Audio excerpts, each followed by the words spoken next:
I think my choices in career were greatly inspired by my interests throughout my law school. One of my most prominent career moves, which actually helped me build the foundation of where I am today, was my shift to Samsung very early on in my career. I think I was able to figure out my interest areas through various internships that I pursued in law school while I was studying. So I think that had a lot to do and helped me a great deal in deciding what exactly I wanted to do in future. And it was always technology law had always been an area that I wanted to explore further. And when the opportunity for Samsung came along, it was a great fit. It felt like a natural fit, and which is why I had started off my career with Samsung. And at that time being, then further on, I worked with Samsung for about say 3.5 years. And then when it was a time to make a switch, I went to the second most obvious field that I wanted to explore, which was supply chain management and e-commerce. So, I mean, I believe that, the way the businesses are growing these days, technology plays a major part in all the businesses. And I wanted to have like a very grassroots level view of those businesses in particular, especially in supply chain, which is why I chose APL Logistics as the next obvious, I think, career move. In terms of the role, it also gave me the opportunity to expand my skill set globally. And I think I was able to leverage my skills at Samsung in APL Logistics perfectly. So it was a very smooth transition for me in terms of, let's say, career growth and career aspirations. I'd like to answer this question in two parts.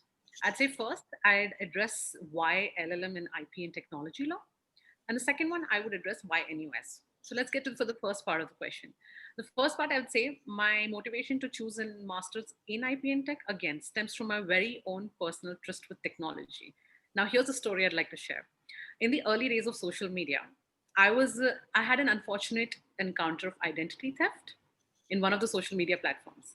And I think it was during that time I could see, the sense of injustice, and I could feel the, unhelplessness as a user. And I could feel that, there was not much in terms of technology enforcement or to safeguard yourself in the digital space at that point of time. I'm talking about a period way back in 2007. So that from that I started working towards my curiosity in technology law, and I think it built from there on. It was very early on that I started thinking about it and working towards it, and that piqued my interest. So I was obviously growing, with the growing interest, I started exploring different areas of technology law with respect to data privacy issues, your foundations of IT, and what exactly is in place today, and which wasn't like say 10 years back when you compare it. So I think that was the reason why I chose for a degree in IP and technology. And I think so. Second question coming to why NUS, I think like every other law student, I had narrowed down my search, and I basically started with the macro topics of country, the finances, and the general offerings of the course. So when I narrowed it down to NUS, it was because of its excellent course structure and the exciting profiles of the faculty, and also I would be honest about the financial effectiveness of the course. So, and it overall fit with my personal profile compatibility and aspirations. So it seemed like a great fit at that point of time. I also want to say that there were specialized courses such as AI law, space law, crypto law. That was it was a diverse range of topics which was offered by NUS at that point of time. I think that made my decision even more easier to go for a law school like NUS. I mean, in my among my other choices, there was Leiden in Netherlands that I chose, and NYU's IT and e-commerce law course that was offered at that point of time. But I guess I narrowed it down to NUS because of the course offerings and the faculty.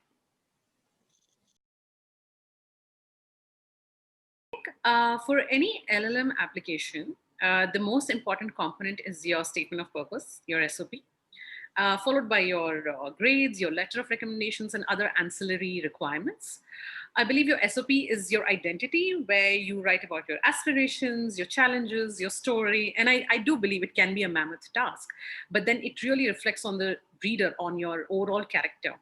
So I believe a strong SOP always increases your chances of getting into any university, be it for any course. I was honest in writing my SOP and explained what prompted me to choose this course, as I earlier explained my own personal tryst with technology in the earlier days. And secondly, it always shows that how thoroughly you've researched about the university, and how you've, how you apply your end goals to what the university has to offer to you. I think that's very important to be captured in an SOP. I think the key here is to start early, think well, and identify your areas of interest so that you can choose with the diverse range of courses that are offered. And I think lastly, it's also important that you choose relevant referees who can support your application. It's always preferable to choose a mentor or a close teacher or professor whom you've worked with, because they can best comment on your work ethic and character overall. Okay. No, I did not receive a scholarship from the university. However, for the LLM and IP and technology law, NUS does offer a scholarship known as the Ella Chong Scholarship, which is specifically for this course. The scholarship covers your entire tuition fee and for the LLM degree.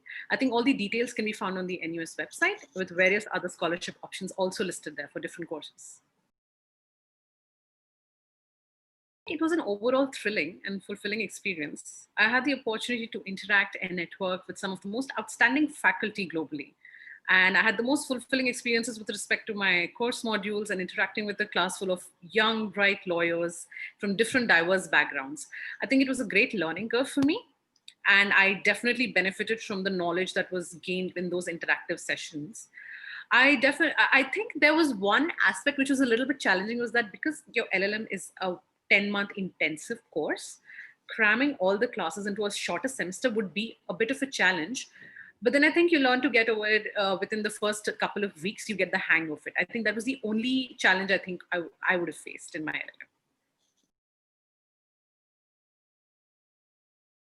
This is one of the most burning questions with respect to LLM, the question of what after. I think firstly, it's important to acknowledge that, LLMs are always a gamble for want of a better opportunity. And I think it's entirely your decision what you do after. But having said that, I would also say that, the reality of landing a job after an LLM is not an easy task. I think my advice would be to be very realistic about your goals to pursue an LLM. And I personally chose to do one after a significant amount of work experience, because I was able to leverage that and benefit from my LLM, and then use the combination of the two to secure a job in a different country. So I think it's really important that you have some experience and you specialize with that experience so that you're able to build a better profile for yourself.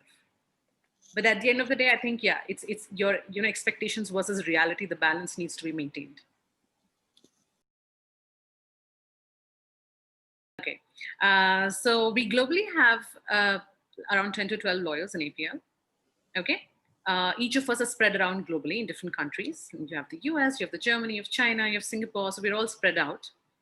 I think being in-house from the very start was very advantageous for me in terms of the job profile and the related expectations that came with it. The skills I usually leverage are, for my current role, mostly circle around negotiations, providing legal support on major corporate matters, strategy, and risk management, and the general advisory for the entire APEC region.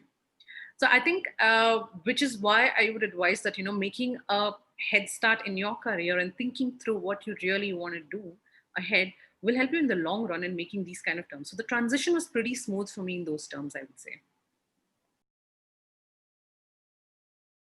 I think, like I said before, it's the balance between expectation versus reality.